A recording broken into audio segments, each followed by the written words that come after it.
Chapter 12. The Trials of Consort Lishu. Jinshi got a letter from Maomao the day after his informal meeting with the messenger from the west. I found a clue about the white lady in a village called Golden Lake.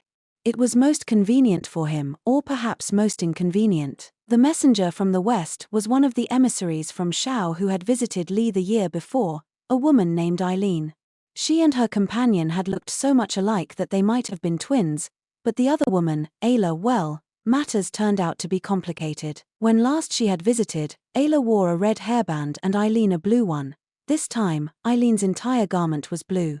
Because of the covert nature of her mission, she wore nothing conspicuous, but rather a tsuju shini, a robe with a curved hem that was quite common in Li. In truth, she was not someone with whom Jinshi ought to have been meeting too personally.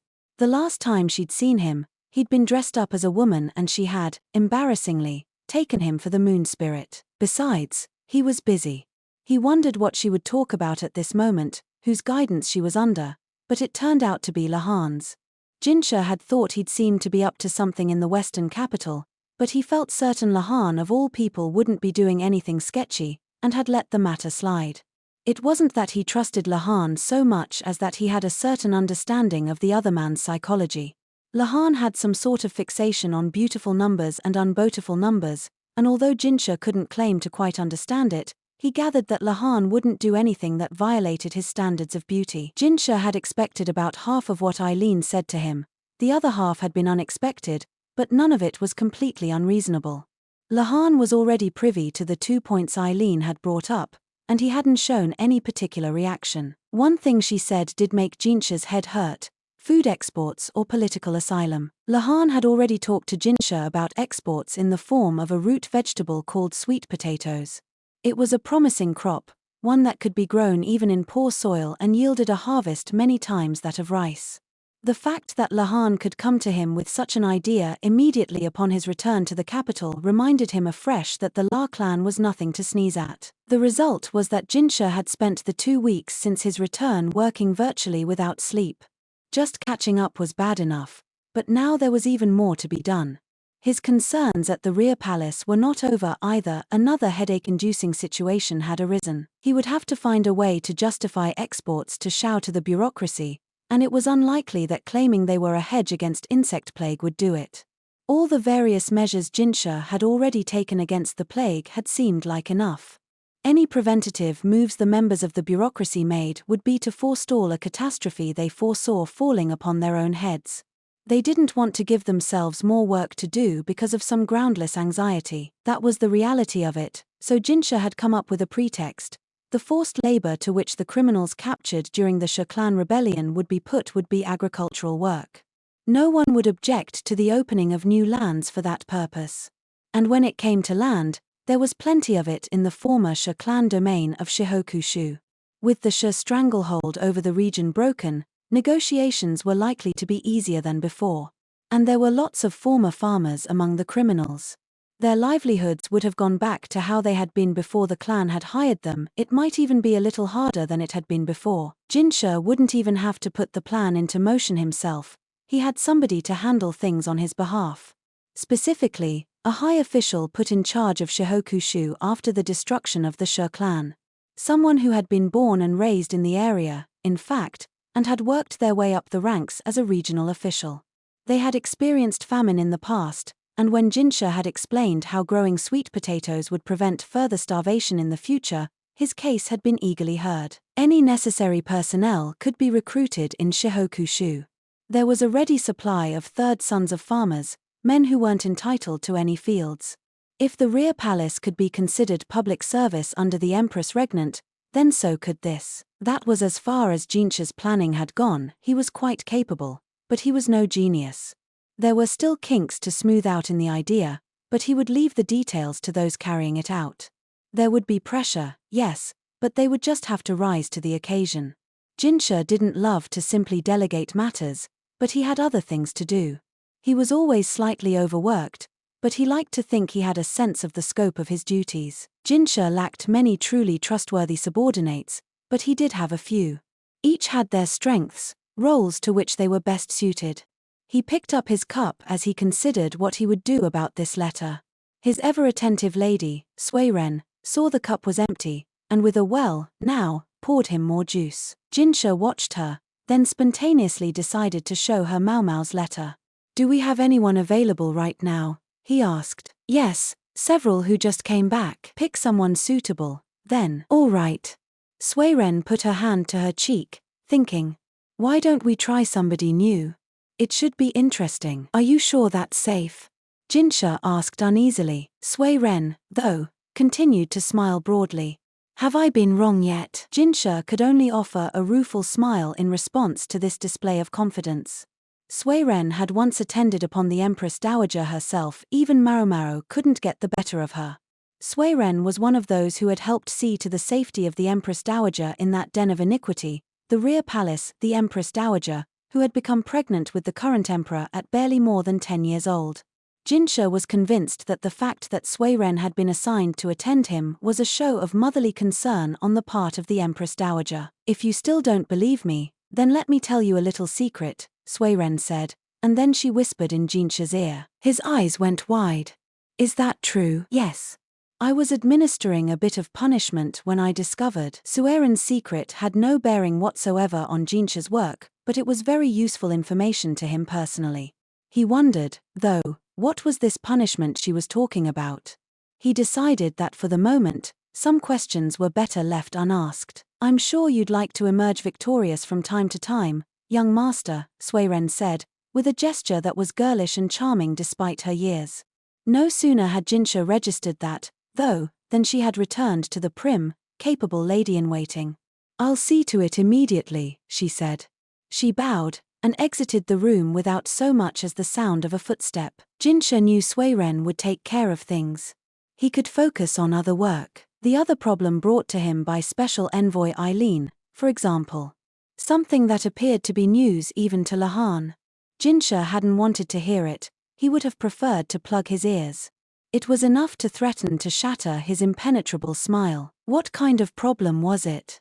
It had to do with the White Lady, and because of it, he would miss another chance to visit the apothecary shop in the Pleasure District. "The White Lady has been apprehended," she was informed 2 days after the events at the village and its marsh. Considering that it would have taken her letter a day to arrive, things had happened about as quickly as humanly possible. It was Basin who brought the message, and Yukio who brought Basin to the shop when he'd spotted the young man standing uncomfortably in the foyer of the Verdigris house.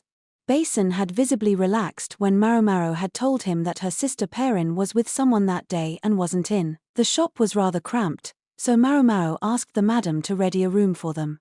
The brothel had many chambers that were excellent for private conversations, but only assuming Choyu didn't find them.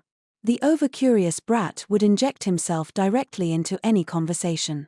Thankfully, Yukio volunteered to distract him. Maomao took a sip of the tea that had been served to them. "Is that right? I expected more enthusiasm," Basin said. "I assure you, I'm quite shocked." Basin, it seemed, still wasn't accustomed to reading Maomao's expressions. Jinshi or Gaoshuan would certainly have registered the slight furrow in her brow. After the discovery that the White Lady was using pigeons to facilitate her information network, they had quickly turned the setup against her. Maomao had assumed they could read one of the letters, snatch the person who came to get it, and probably learn something, but she'd never imagined it would go quite so easily. What had really made the difference was that she was able to bring in help. With that help, Maomao had gone to the old man who worshipped the Great Snake. She believed he had the interests of his somewhat duplicitous sister and her granddaughter at heart, and she knew that somehow or other, to a greater extent or a lesser, they were connected with the White Lady. The man could stay quiet, but it wouldn't save the women from punishment. So, Maomao urged him, he should defect. "Call it blackmail if you must. We staked out the pigeon coop, and when we detained the person who visited it, they led us to the villa of a particular bureaucrat," Basin said. They had asked the old man's younger sister and her granddaughter whether they could identify the official in question, and the women said they knew him. They also identified several other bureaucrats who were friends with this man. One of them, it transpired, was harboring the White Lady. Kind of anticlimactic. I can't help wondering, though, why would anyone go so far to protect her? Maomao said. The bureaucrats were passionate cannabis smokers, and traces of what's thought to be opium were also found in the house. Ah! But of course, Once someone was hooked on narcotics, they might do anything to get them. Getting such a drug out of your life took considerable resolve as well. Just goes to show one shouldn't fool around with dangerous drugs, I guess. You're one to talk, Basin said. She ignored his profoundly doubtful look, instead thinking about what medicine she would mix up today. Basin had presumably come just to tell her about what had happened, so his business was finished. His hand was better now, the bandage was off. Really, though, Maomao wasn't sure why they couldn't have sent her a letter, or at least some other messenger. No reason for Basin to come here and be terrified by the courtesans. Despite having delivered his message, however, Basin showed no sign of getting up to leave. Instead he kept stealing glances at Maomao, his mouth almost opening and then shutting again. At length she asked, "Is something the matter, sir?" No, Maomao was curious, but didn't actually want to get involved. Whatever it was, it probably meant trouble, and worse, it probably meant Jinshi. Yes, definitely better to steer clear. She hadn't seen Jinshi since they'd parted ways at the Western capital. The extent of their contact had been her letter about the White Lady, to which his reply had been businesslike. "I hope he'll just pretend nothing happened." That would be the most harmonious thing, in her opinion.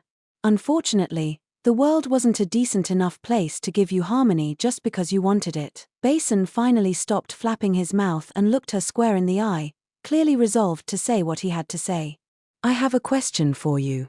If a woman's menstrual period doesn't come, is it fair to assume that she's pregnant?" Maomao greeted this with silence. She never did know what this man was going to say next. Basin scowled at the disdainful look she gave him, but his face grew steadily redder. Frankly, Maomao wasn't sure what to make of such a hopelessly virginal response. He wanted to know how to tell if a woman was pregnant. Could it be he'd fallen in with some bad girl who'd taken advantage of him? "I guess I could see it," she thought. Basin always did seem to come up a little short, man-wise. There was no end of people in the world who, under the influence of a bit too much to drink, made a night's mistake. And considering Basin's status, there must be any number of women eager to share a drink with him. She knew this was something she couldn't tease him about, she had to be serious. "Master Basin," she began. "I know you may feel you were duped, but a real man takes responsibility for his actions." Basin looked at her incredulously. "If it really is your child, then you have to do what's right. Not that that makes it okay that she took advantage of you, but..." "Hold on. What are you talking about?" "The poor girl you got pregnant, Master Basin." "I didn't get anyone pregnant." Basin slammed a fist against the floor, the impact so powerful it made Maomao feel like she might be flung into the air. It was his right fist, wasn't he afraid he would injure it again? "Why are you asking, then?" Well, his mouth started opening and closing again, but he managed to lean in and whisper into Maomao's ear, "It's about consort Lishu." Maomao looked at him, thunderstruck. No way. No way. Yes, there had seemed to be a certain something between them. If you could only disregard their respective stations, Basin and Lishu could have made a pretty nice. Hold on. When the hell would they have had the time? Surely there hadn't been a free moment.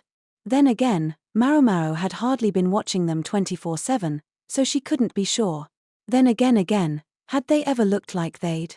She tried to remember. She seemed to be confused, in her own way.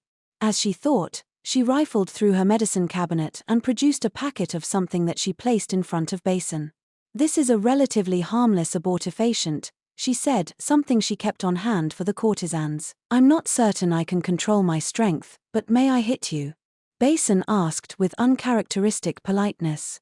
The touch of civility, in fact, indicated how angry he was. Maomao knew she'd never survive a blow from someone with his absurd strength, and she delicately put the medicine away. Basin cleared his throat, drinking some of the cold tea in an effort to bring down the flush that had come into his face, a combination of frustration and embarrassment.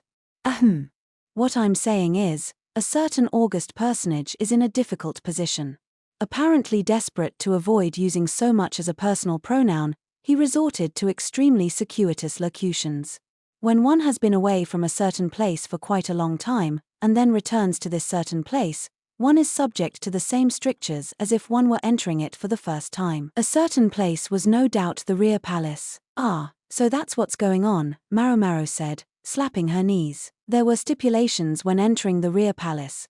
Just as any men were expected to be eunuchs, there were certain things that a woman had to do as well. Nothing as difficult as what was demanded of the men, but the last thing they wanted was for a woman to enter the rear palace with a child already in her belly. Thus, a woman was only allowed entry after she had been confirmed to be menstruating. There were occasional exceptions for temporary leave, but these were typically in order to pay one's respects to a groom's family on the occasion of a woman's marriage. The name of her partner was recorded, so if she did get pregnant, they knew who to blame. Most women then left before the child was even born. A woman who had been away from the rear palace for almost 2 months, and a high consort at that, couldn't expect to simply walk back in. Lishu's problem was that it had now been more than a month since she'd returned from the western capital. So her period is late? Maomao asked. Basin nodded miserably. Well, consort Lishu is young, so they might be irregular, and when you consider the toll that traveling must have taken on her, it can't be that surprising if she's a little late. That, though, was speaking purely from a health perspective. The fact that Basin was talking to her, and that he knew such personal information, meant there was something else going on. What might happen to a woman who was suspected of getting pregnant outside the confines of the rear palace, one of His Majesty's highest consorts, at that? Especially when the reason she'd left the rear palace on this occasion was that she might be given to the emperor's younger brother, Jinshi, in marriage? If Basin was aware of this situation, it was likely Jinshi was too. If that girl didn't have bad luck, she'd have no luck at all, Maomao thought. She had to sympathize with all the tribulations Lishu had been subject to, considering they were no fault of her own. She was already bullied and ridiculed. If people thought she was engaged to Jinshi, jealous stares would start coming her way. Pregnant, though? Consort Lishu hardly seemed qualified to get pregnant. She'd never even been visited by the emperor.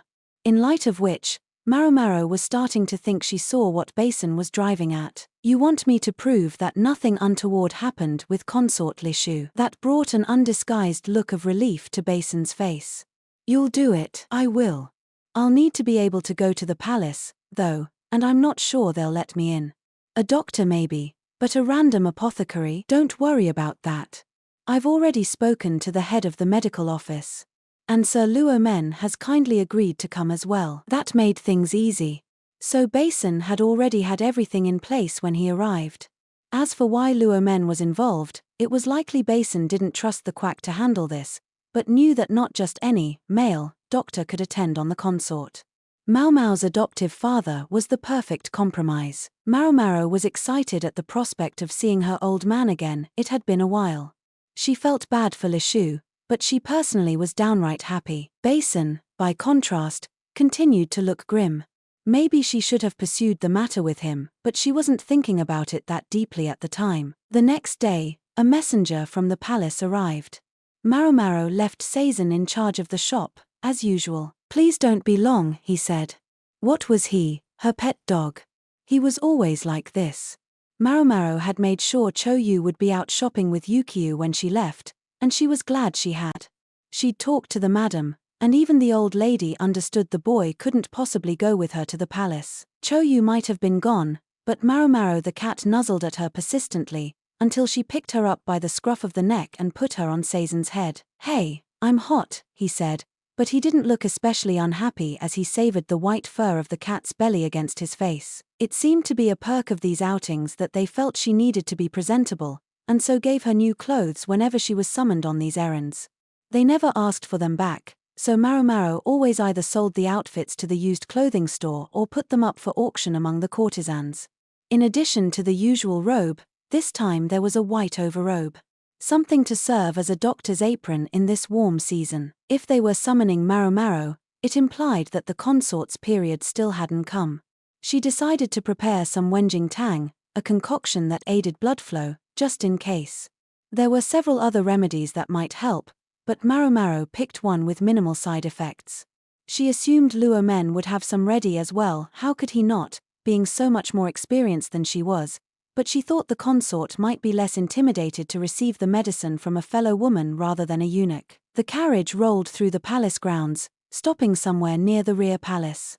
They were in fact quite close to the pavilion where Anshi, the Empress Dowager, had once invited them. Maomao put on the white overrobe, ignoring the heat, and got out of the carriage. She found herself facing a relatively small pavilion smack in the middle between the Empress Dowager's residence and that of the current empress. It must have been put up long ago as a place for a royal consort to live, back before the rear palace had been established. As for the building in which the former emperor had spent so much of his time, which Maomao had visited the year before, it was long gone. She had to admit the place looked a little more barren without it. Waiting in front of the pavilion was a physician with a benign look on his face and a cane in his hand. It was Luo Men. "Ah, you're here," he said, dragging one leg as he came toward Maomao. They'd sent letters, but it had been nearly 6 months since they'd last seen each other. Luo Men was accompanied by 2 other men who appeared to be medical officials. Both were small and elderly, not at all threatening. Perhaps that was simply how doctors tended to be, or maybe it was a gesture of consideration for consort Lishu. "This way, please," a woman said. It was one of Lishu's ladies-in-waiting from the rear palace. Maomao recognized her, but didn't know her name. The woman, though, clearly knew Maomao. One could catch an audible TSK from her. Apparently, attitudes among Lishu's women hadn't improved, maybe they had even gotten worse. "This way," the woman reiterated and then led them on what seemed to Maomao to be a very long, very circuitous route. They went up to the 2nd floor, then the 3rd, then to the innermost room on the floor, before the woman said, "I'm ever so sorry. I forgot the mistress changed rooms. Is she that eager to make our lives difficult?" Maomao wondered. The 3 physicians with her were all old men. Maybe their mild looks caused the woman to take them lightly. At length, Maomao and her companions were shown to the innermost chamber on the 1st floor of the pavilion, which looked like a perfectly typical room for a consort. Emphasis on for a consort. The furnishings were of a quality that your average commoner might never see in their whole lives. Consort Lishu lay on a canopied bed, with her chief lady-in-waiting, who was also familiar, standing by her side looking quite distressed. Lishu briefly quailed at the sight of the male doctors, aged though they were, but seeing Maomao with them relaxed her for a brief second, before she quailed again, for altogether different reasons. Luo Men said simply, "We assumed there might be concerns about us, so we brought a proxy," and looked at Maomao. Lishu was suspected of being pregnant, and even if she wasn't, if anything had happened between her, a high consort, and a man who was not the emperor, her life would be forfeit. Not that I think that's remotely likely. For one thing, she didn't think anyone as transparent as Lishu could keep a secret like that for very long. Probably not from Maomao, and almost certainly not from our duo, who had been with her the entire trip. It was impossible to be absolutely positive, of course, but it seemed unlikely. So it was that Maomao found herself standing in front of the terrified consort, flexing her fingers. The quickest and simplest solution would be to check whether consort Lishu was intact, a task for which Maomao, raised in the pleasure quarter, was uniquely suited. She had all kinds of ways to know. "Let's hurry up and get this over with. That'll be easiest for everyone," Maomao said. "What? Wait. No. Lishu wailed. "You're all right. I'll be done before you can count the wood grains in your bed." "Done with WHR. Eek." The consort reached out desperately for her chief lady-in-waiting, but Maomao closed the curtain around the bed. As for the elderly physicians, they stood discreetly in a corner of the room with their backs turned. For a while, the only sound was Lishu's whimpering. "She's pure." "Of course," Maomao announced flatly, wiping her hands with a cloth. Lishu lay on the bed, completely drained, provoking consternation from her chief lady-in-waiting. It should have been fine. Maomao was a fellow woman. She'd even done something similar when assessing whether Empress Gyokuyu's child was in breach, but evidently Maomao had been wrong to think a complete virgin would take the exam the same way as a woman who had already given birth. Lishu looked even more exhausted than the time they'd plucked out her hair in the bath. "Maomao, you could stand to be more gentle," Luo Men said, although it was a little late for that. The other 2 physicians wore strained expressions as well. Just when Maomao was thinking the job was over and she could relax and write up the paperwork, a woman's voice said, "Excuse me." The door opened, and 3 of Lishu's ladies-in-waiting came in, flanking the consort's former chief lady-in-waiting, the one who had been reprimanded by Jinshi. She looked like trouble, as usual, but today she seemed to have taken it to another level. "Yes. Can we help you?" the current chief lady-in-waiting asked. She was technically the superior in this situation, but she'd started life as nothing more than a food taster, and she felt an understandable shock of fear when confronted by the woman who had previously held her position. The former chief lady-in-waiting simply ignored her, turning instead to Maomao and the elderly physicians. "Were you able to ascertain the consort's chastity?" she asked. "Yes, we've just finished the examination," Luomen said, whereupon the woman glanced toward Maomao. "But you didn't perform the examination, did you?" It was that woman there, a known acquaintance of the consort. "Don't you see a problem here?"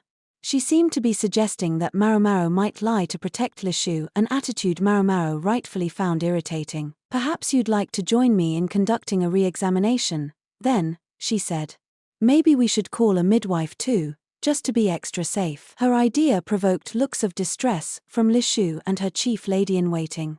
The consort looked like she might die of embarrassment if she were subjected to any more such humiliations. The former chief lady-in-waiting, for her part, simply shook her head.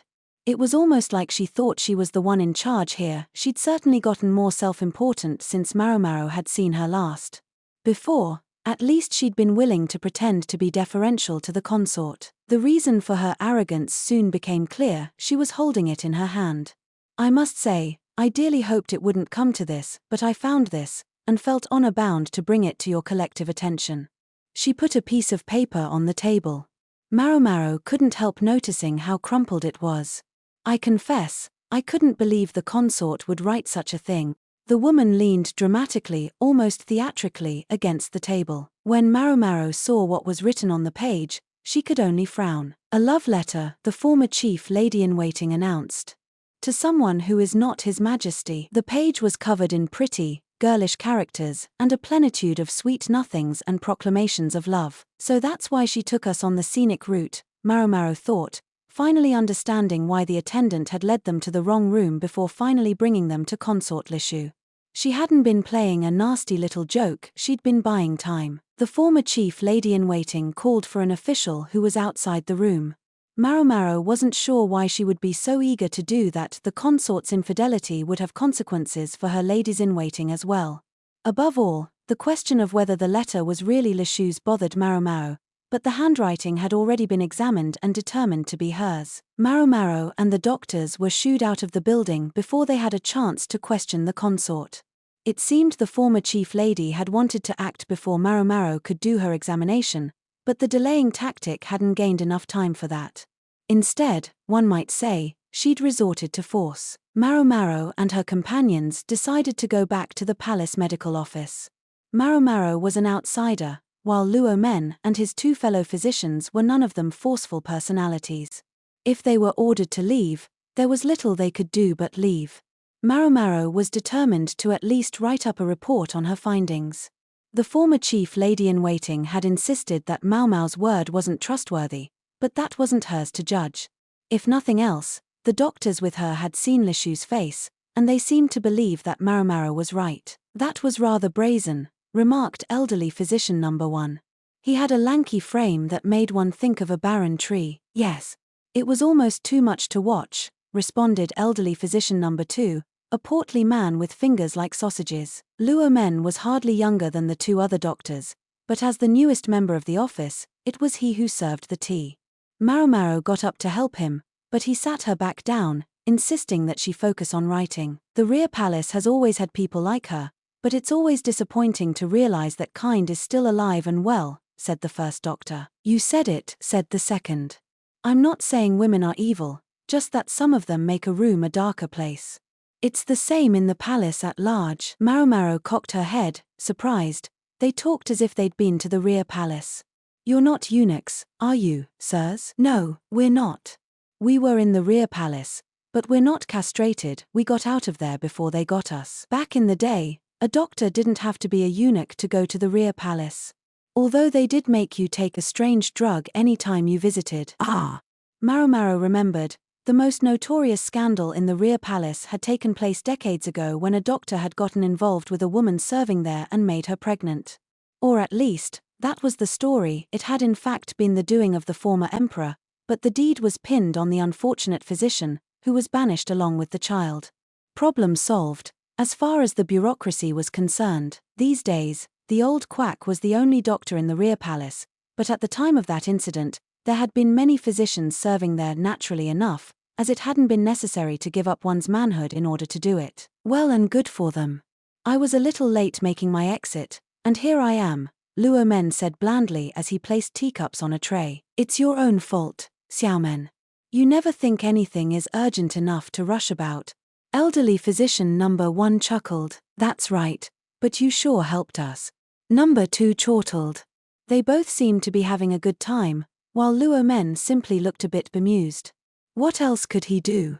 From their attitudes to the affectionate nickname, it was clear they were old friends. Elderly physician number 2 turned to Maomao. So you're Xiaomen's adopted daughter, miss? So is that eccentric, Maomao's face began to contort until it took on an unabashed glare. The portly doctor quickly shut his mouth. Young ladies always have a few subjects they'd prefer to avoid.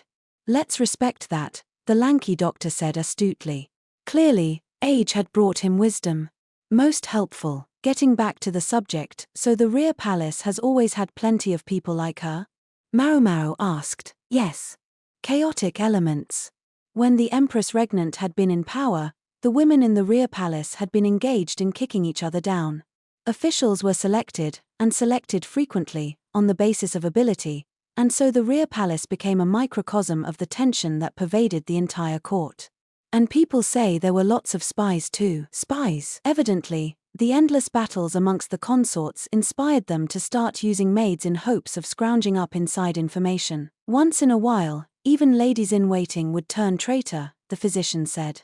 A lady dissatisfied with her situation could easily be talked around, turned into a pawn in someone else's game.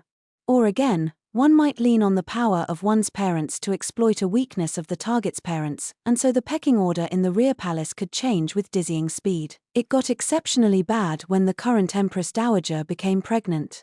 Women driven mad with jealousy even attempted to kill her. That's true. I don't know how she survived until the Empress Regnant took her under her protection, the other doctor said. It was all thanks to the astounding lady-in-waiting she had. She really knew how to handle herself. They say she even got the assassins to turn on their mistresses. What is this, a novel? Maomao thought, sipping her tea and looking unimpressed. Anyway, I haven't seen something so distasteful for a long time, the first doctor said. This brought a question to Maomao's mind. She said, from the way you're talking, it sounds like you think someone else in the rear palace is conspiring to bring down consort Lishu. You think not? Why else would a person turn so spectacularly against the great lady she serves? It was a fair point. Until now, the former chief lady-in-waiting had never gone beyond garden variety harassment. This time, though, she was clearly bent on destroying the consort. If she was successful, Lishu would be banished from the rear palace, and her ladies-in-waiting would be out of a job. In fact, they would be lucky not to suffer the same punishment as their mistress. That almost seems too superficial, Maomao said. Elderly physicians numbers 1 and 2 looked at each other. If you're Xiaomen's daughter, I'm sure you're a very smart young woman. But not everyone is as careful and thoughtful as you, the lanky doctor said patiently. I understand that, Maomao said, but this was too much. People like that aren't thinking about the future, only about their pride. They might start by nettling someone they happen to dislike, but when there's pushback, it only makes them angrier. You don't think she would hesitate even a little? She's dealing with a high consort and she's only a lady-in-waiting. That's exactly it. If a person feels trampled on, it only takes someone to give them the smallest push, and they go tumbling. Humans are funny that way. It was a simple way to make a spy. Ha ha ha, you do like those kinds of stories, don't you? The pudgy doctor said, stuffing a bun into his face. It's just like how you said that white immortal everyone was talking about was an intelligence agent from another country. Luo Men sipped tea with a reserved smile on his face, but there was unmistakable sympathy for consort Lishu in his eyes. Hey, don't worry about it. Once your girl submits the paperwork, the consort will be free and clear, the portly physician said, obviously able to tell exactly how Luo Men was feeling. But that love letter, Luo Men said, his worry not assuaged. Oh, that. Girls her age write letters like that all the time. What's the problem with letting a little fancy take you? I know, it's embarrassing, for sure, and it's a problem coming from a high consort. But you just say she was practicing writing to His Majesty, and the trouble goes away. Maybe she did write that letter, but she didn't send it, did she? All the consort's letters are supposed to be checked by the censor, anyway. Yes, they're supposed to be, Maomao said. But she was concerned by just how confident the former chief lady-in-waiting had acted. Say, Maomao, Luomen began, glancing outside. Yes, there's a certain someone who always shows up about this hour, claiming it's snack time. Are you sure you should be here? At that, Maomao promptly drained her tea. At the very same moment, she heard a weird old man whistling outside. She lost not a second getting her things together and opening the window opposite the entrance. I'll see myself out, then, she said. You're an odd one, said one of the two elderly physicians, but neither of them tried to stop her. They were too busy preparing for the storm that was about to hit. The exact same moment Maomao landed on the ground outside, there was a great slam as the door flew open. Uncle, I've brought some jidanjiao. You'll join me, won't you? The man announcing his snack was none other than the monocled freak, and his entrance left Maomao with absolutely no reason to stick around any longer. I'm still not sure, though. Would Lishu's trouble really be over now? The question made her uneasy. She hoped there was nothing bigger going on, but Maomao's bad feelings had a tendency to be right.